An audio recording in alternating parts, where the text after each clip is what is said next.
you lived in Baltimore, you spent time with the Baltimore police Yes. researching that role. As you've watched what's happened over the last year and a death in police custody in Baltimore, what have your thoughts been? It's been heartbreaking, first of all, because people look at America, they think things have progressed.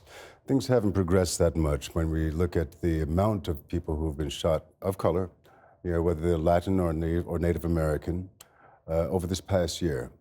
There isn't one day that I don't receive a Facebook or a tweet talking about someone else who's being shot. And I'm not too sure of exactly what to do with it. I don't think that just by implementing laws is going to change it. I think it has to be a shift of consciousness somewhere along the line. Not everybody who has a gun is going to misuse it. Yeah. But I've seen you say working on The Wire or researching The Wire gave you a newfound respect for the police. Yes. Yet you've seen what's happened in police custody. Yes. Where does that leave you? Well, I think that it's the police who, there's a line that they have impressed that if it bleeds, it leads, right? So what you're getting mostly are visions of the worst police that are there, visions of the pictures of the people who've decided whether they're racist or whether they're religious or whatever their politics are, they lose it and they shoot.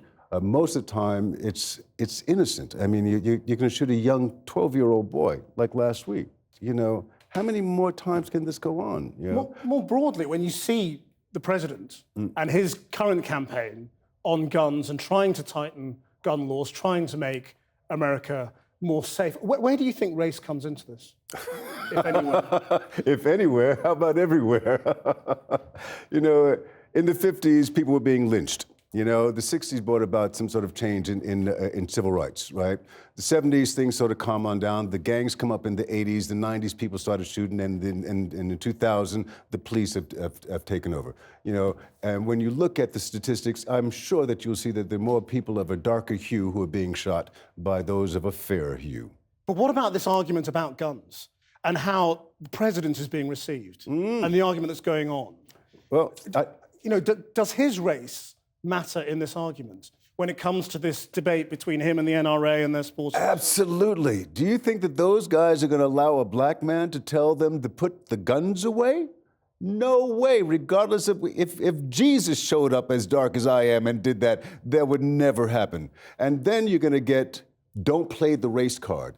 Nonsense. Look at what he's been up against for the past 8 years. And now you're going to go right to the heart of what white supremacy is talking about and say, you're going to stop this? No, it's never going to happen. Putting background checks is the right thing to do, for sure.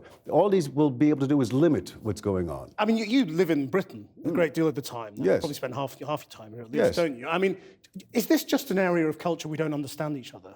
Yes. When it comes to I think that it is, and even for myself, it's hard to get around that.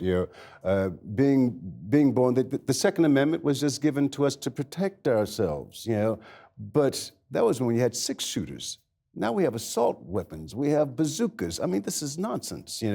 So I understand what America is trying to do in maintaining your own protection, but I think that it is a matter of raising consciousness, because it's down to the individual. Because we see Donald Trump, the would-be president, saying he wants to get rid of gun-free zones in schools. Don't say would-be. Please do not say would-be. Do not put that in the atmosphere. Why do you say that? Because I feel that Donald Trump is a buffoon, sadly. I think that he's a buffoon, and I hate to talk about a presidential candidate like that, but I feel that. How are you going to stop Muslims from coming in? How are you going to stop anybody from coming in when all of America was raised by immigrants? You are going to tell teachers to have a gun in school in case somebody else comes in with another gun. That's fighting fire with fire. What happens? You just get a bigger fire.